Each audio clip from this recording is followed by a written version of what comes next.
Pourquoi certaines personnes vivent un enfer et d'autres ont une vie merveilleuse remplie de bonne fortune? Qu'est-ce qui crée les hauts et les bas de ta vie? Et qu'est-ce que vraiment le paradis et l'enfer? Autant te dire que tu entendras du tout et du n'importe quoi à ce sujet sur Internet, mais très peu de gens savent ce que je vais te révéler maintenant. Et reste avec moi jusqu'au bout parce que je vais te révéler d'où vient le mythe de l'enfer et du paradis après la mort et comment tu peux faire pour échapper à ton propre enfer. L'enfer et le paradis, une croyance bien intégrée dans l'esprit des religieux. En vérité, les êtres éveillés comme les prophètes, le Bouddha et tant d'autres ont tenté d'expliquer les vérités universelles à des personnes qui n'avaient aucune expérience spirituelle, ni aucun moyen de comprendre les enseignements de la dimension supérieure. Ils ont utilisé des métaphores simples pour tenter d'amener les gens vers la reconnexion spirituelle avec la source de toute vie, qu'on appelle Dieu. Les gens ont pris ces métaphores à la lettre sans les comprendre. Certaines personnes ont même vécu des expériences de mort imminente et en sont revenues avec toutes sortes d'histoires. Ces personnes n'avaient aucune connaissance spirituelle et n'ont pas compris ce qui leur était arrivé quand ils sont sortis de leur corps. Moi-même, j'ai vécu une expérience de mort imminente et une sortie hors de mon corps, à mes 19 ans, lors de mon 4e miracle que je vous raconterai bientôt. Mais je n'ai compris notre multivers et sa source qu'au moment où j'ai enfin fait l'expérience du samadhi. Il s'agit d'un état d'union totale avec le divin. En samadhi, on devient tout ce qui existe dans toutes les dimensions. Cette expérience n'est possible que grâce à une méditation intense et des techniques spirituelles régulières. Alors écoute bien ce que j'ai appris grâce à cette illumination et n'hésite pas à aller voir mes autres vidéos pour plus d'explications. Le monde qui t'entoure est composé d'innombrables dimensions et de lignes de vie. Notre monde physique est régi par plusieurs dimensions à la fois. Les lignes de vie des personnes qui émettent des énergies de haute fréquence, comme l'amour, la compassion, les croyances positives et les bonnes actions gratuites, se trouvent dans des dimensions qui leur attirent des expériences agréables et des rencontres positives. Quant aux personnes qui émettent des énergies de basse fréquence, comme la colère, la culpabilité, des pensées ou des actions négatives, elles se maintiennent inconsciemment dans des dimensions de basse fréquence. Les lignes de vie et les dimensions aux fréquences les plus basses, c'est l'enfer. C'est là où sont coincés les gens qui n'ont pas confiance en eux, ne s'aiment pas et dont l'inconscient a été programmé négativement depuis leur enfance. Mais aussi les gens gravement malades, les malchanceux, les criminels et les victimes, les dépressifs ou les suicidaires. Tous vibrant sur les mêmes basses fréquences de par leurs pensées, leurs émotions et leurs actions. Ils expériencent en boucle des souffrances de plus en plus profondes. Si tu comprends le fonctionnement de l'enfer et du paradis, tu peux faire en sorte de rester consciemment dans les meilleures dimensions et même y emmener tous tes proches. Maintenant, découvre comment fonctionne le multivers. Les lignes de vie de l'enfer et du paradis se superposent, créant la réalité de chacun. Si tu marches sur une ligne de vie paradisiaque, bien souvent, tu ne vas pas remarquer l'enfer que vit une personne juste à côté de toi. C'est pour ça que le voile de la pensée positive peut être si dangereuse. Nous n'avons pas idée de l'horreur qui se déroule à cet instant même sur les lignes de vie de l'enfer. Ces lignes de vie sont connectées à des milliards d'entités énergétiques de basse fréquence, qu'on appelle les parasites, les esprits, les fantômes, les démons ou d'autres noms. Ces parasites se nourrissent de l'énergie de la souffrance, de la peur, de la haine, de la perversion et j'en passe. Ils incitent les gens à émettre constamment ce type d'énergie en insérant des pensées négatives dans leur esprit. Ce phénomène est observable et la science arrive même à le prouver. Je vous expliquerai comment dans une prochaine vidéo. Les lignes de vie du paradis sont reliées à d'innombrables entités d'énergie supérieure qu'on appelle les anges, les guides, les êtres de lumière, les fées, les déités et la source de toute vie qu'on appelle Dieu. Quand tu fais une invocation, tu ramènes ces forces supérieures sur ta ligne de vie, même si elle est en enfer. Les forces divines descendent dans ton enfer, chassent les forces de basse fréquence et les remplacent par une énergie supérieure. Et ça s'appelle un miracle. Mais le problème, c'est que si tu es habitué à une ligne de vie de l'enfer, tu vas avoir tendance à retourner très rapidement sur cette même ligne, après ton invocation. Tu créeras donc une série de miracles tout en restant en enfer, revivant en boucle tes malheurs et tes souffrances. Mais alors comment sortir définitivement de l'enfer? Il existe 5 techniques ultra efficaces pour sortir de l'enfer et je te les transmettrai toutes dans une prochaine vidéo. Mais maintenant, voyons comment se manifeste le paradis et l'enfer au quotidien. Prenons par exemple le collège dans lequel j'ai passé mon enfance, un des meilleurs collèges de mon pays. Cet exemple, tu peux la transposer n'importe où, à ton lieu de travail et même dans ta propre famille, où certains membres peuvent vivre un enfer et d'autres le paradis. Dans mon collège, il y avait des humains à haute fréquence dont l'expérience était le paradis et des humains à basse fréquence qui vivaient un enfer. Demandons à un humain du paradis son expérience de mon collège.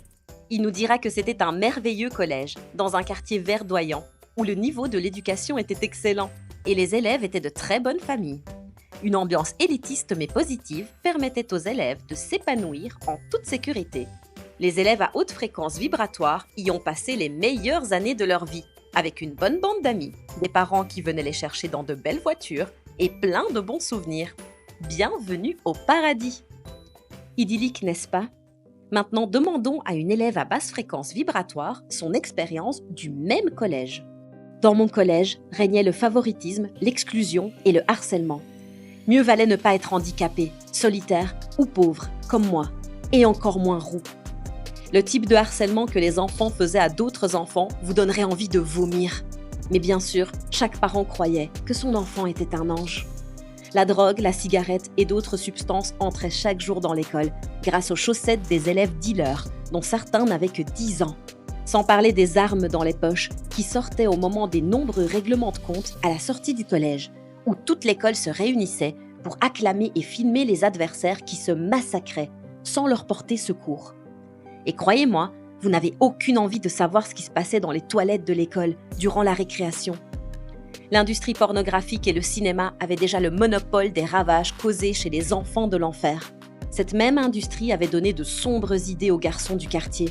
C'est pour ça qu'à la sortie de l'école, les filles se faisaient harceler et kidnapper par des bandes de prédateurs sexuels de plus en plus jeunes.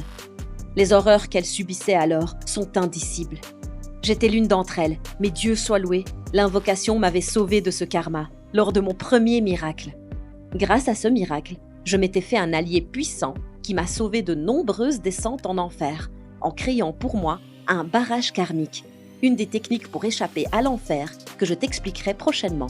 Mais des dizaines d'autres préadolescentes de mon collège n'ont pas eu cette chance. Aucun agresseur n'a jamais été dénoncé, ni puni par la loi. La dernière agression collective de ce genre a eu lieu très récemment dans mon pays, et l'agresseur le plus jeune n'avait que 11 ans. Autant vous dire que la situation ne s'améliore pas sur les lignes de vie de l'enfer. Et puis, il y avait tous ceux qui préféraient encore l'enfer du collège à l'enfer de leur famille, où les attendait une mère alcoolique violente ou un père ou un beau-père qui les faisait entrer dans leur chambre quand maman avait le dos tourné. Bienvenue en enfer. Voilà comment l'enfer côtoie le paradis au quotidien. Et plus on traîne en enfer, plus on s'y noie et plus on émet d'énergies négatives qui creuseront nos cercles vicieux. Incarnation après incarnation, vie après vie. Et on renaît encore et encore sur Terre, dans un autre corps. On revient sur le même genre de ligne de vie, que ce soit de l'enfer ou du paradis, selon la manière dont on a vécu notre vie précédente et le karma que nos choix nous ont créé en chemin. Heureusement, j'ai trouvé la porte de sortie des lignes de vie de l'enfer et je suis progressivement passée au paradis. Je t'apprendrai à faire pareil à travers mes vidéos. Bien sûr, tu devras passer par le purgatoire, c'est-à-dire l'effet yo-yo dû aux mauvaises habitudes du passé qui nous tirent sans cesse en arrière, vers l'enfer auquel nous sommes habitués. Mais si tu tiens bon et reviens sans relâche au paradis, malgré les rechutes, tu finiras par savoir comment rester sur les lignes de vie paradisiaques. Et comme promis, voici maintenant l'origine du mythe de l'enfer et du paradis après la mort. En fait, le véritable enfer et paradis, c'est durant la vie sur Terre, à travers tes nombreuses incarnations. Le karma que tu crées à travers tes choix, même tes pensées, est ce que tu vas t'attirer et expérimenter dans ta vie tôt ou tard. Ton incarnation, c'est-à-dire ta vie actuelle, dépend de tes choix actuels, mais ta naissance a été déterminée par les choix que tu as posés durant ta vie précédente, dans une autre dimension. Et l'un des moments les plus fatidiques de chacune de tes vies est le moment de ta mort. C'est une étape de passage.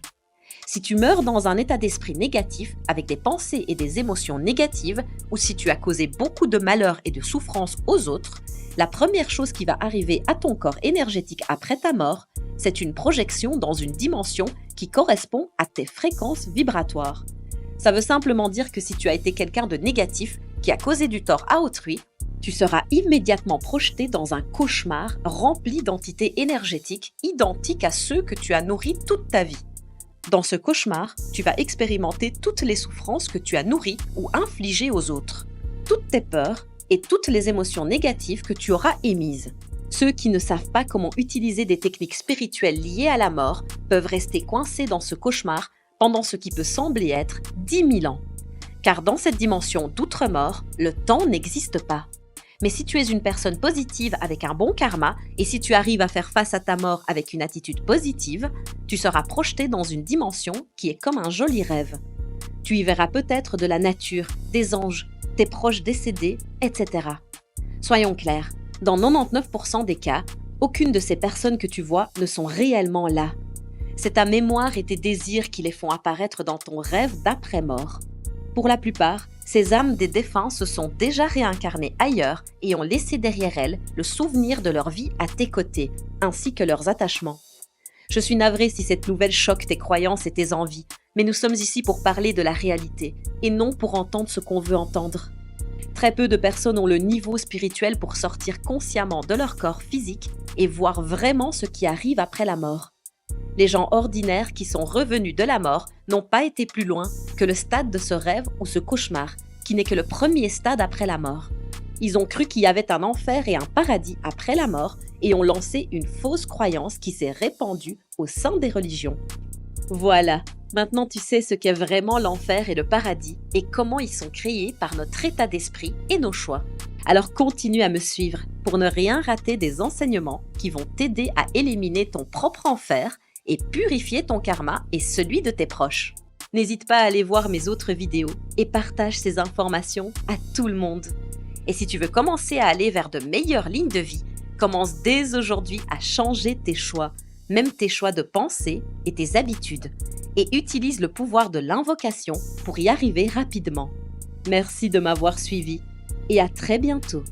C'était Anaëlle.